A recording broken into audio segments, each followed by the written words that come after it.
जाएंगे। काफी decent trade आज मार्केट्स में नजर आया। स्टॉक स्पेसिफिक मूव्स तो थे भी और इंडेक्स ने भी दिन भर कह सकते कि रेंज में ही सही लेकिन रिकवरी मोड लगातार दिखाया और आखिरी कुछ मिनटों में तो जबरदस्त रिकवरी मार्केट्स में 18,000 के पार इस वक्त आप निफ्टी में क्लोजिंग देख रहे हैं। ऑलमोस्ट 42,281 के लेवल्स पर 120 अंकों की बढ़त हम देख रहे हैं। बैंक निफ्टी में भी रिकवरी मोड आ गया और इस रिकवरी में पार्टिसिपेट किया heavy weights like L&T, FMCG plays like HUL, HDFC twins की तरफ से भी बढ़त जो है वो वापस लौट कर आई। HDFC बैंक और HDFC लिमिटेड में भी मजबूती के साथ ही हमने ट्रेड देखे। लगातार 4 ट्रेडिंग सेशन से IT सेक्टर की जो बढ़त थी वो आज भी कायम रही और IT सेक्टर चाहे फिर मिड कैप IT प्लेज हो या फिर बड़ी दिग्गज कंपनियों हो। HCL टेक्नोलॉजीज देखिए करीब 1.5 से 2% तक की मजबूती यहाँ पर दिखाते हुए।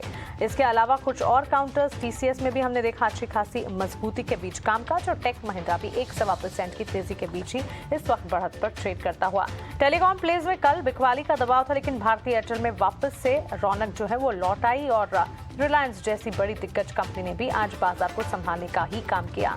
बिकवाली का दबाव कहां से दिखा? बजाज ट्विंस में बजाज फाइनेंस का स्टॉक आज लुढ़कता हुआ करीब 1.5 से 2% तक की गिरावट स्टॉक में झेली। वहीं इंडसइंड बैंक में भी हमने देखा रिजल्ट से ठीक पहले एक कॉशियस आउटलुक और हमने देखा यहाँ पर लाल निशान के साथ इस वक्त गिरावट या डाउन ट्रेंड जो है वो हावी होती हुई इंडसइंड बैंक पर दिखी। JSW स्टील या कह सकते कि मेटल पैक की शाइन आज नहीं नजर आई और JSW स्टील बिकवाली का दबाव हावी होता रहा। वहीं अब SBI का स्टॉक भी आज करीब 553 के लेवल्स पर 1.5 से 2% तक की गिरावट ही देखकर गिरावट पर बंद होने में यहां पर दिखा रहा है। PSU बैंक स्पेस की अच्छी खासी तेजी कल हमने देखी लेकिन वो तेजी आज धुलती हुई नजर आई। तेज गिरावट के बीच PSU बैंक स्पेस में हमने गिरावट हावी होती देखी। इनफैक्ट बैंक ऑफ इंडिया के नतीजे पॉजिटिव आए लेकिन इन नंबर्स का भी कोई पॉजिटिव अट्रैक्शन स्टॉक मूवमेंट में नजर नहीं आया। करीब 7% की गिरावट स्टॉक में झेली।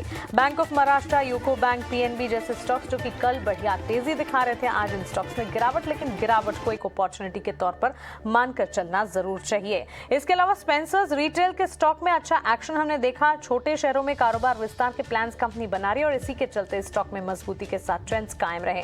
सीमेंस यहाँ पर आपको बताएं कंपनी के मैनेजमेंट ने बड़े ऑर्डर्स की बात कही, कारोबार विस्तार की बात कही और उसके बाद रेलवे में निवेश बढ़ने से भी काफी मौके बढ़ते हुए दिखे और सीमेंस का स्टॉक भी आज दिन भर मूव करता हुआ हमने देखा। क्लियरली रिजल्ट स्पेसिफिक दिन की अगर बात करें तो ICICI प्रूडेंशियल, ICICI लोम्बार्ड जैसे स्टॉक्स पर नजर रखनी होगी क्योंकि इन स्टॉक्स में रिजल्ट का एक फैक्टर नजर आ सकता है। वहीं डेल्टा कॉर्प, नाल्को जैसे काउंटर्स भी हैं जो कि रिजल्ट से पहले एक कॉशियस ट्रेंड में नजर आए। मिड कैप प्लेज में कहां पर एक्शन दिखाए? मिड कैप इंडेक्स की अगर बात करें दिन भर कमजोरी या बिकवाली का दबाव झेलने के बाद आखिरी कुछ मिनटों में मिड कैप में भी हल्की सी पॉजिटिविटी जो है वो नजर आई। इनफैक्ट मिड कैप स्पेस में स्टॉक स्पेसिफिक मूव्स तो थे। कमिंस, टाटा कम्युनिकेशन जैसे स्टॉक्स जो कि हमारे टेक्निकल एक्सपर्ट्स के भी रेडार पर थे और इन स्टॉक्स में अच्छा खासा एक्शन भी दिखा। टाटा केमिकल्स, बाटा, इंडियन होटल्स, प्रेस्टीज एस्टेट जैसे स्टॉक्स भी रहे जो कि आज अच्छी मजबूती के बीच ट्रेड कर रहे थे।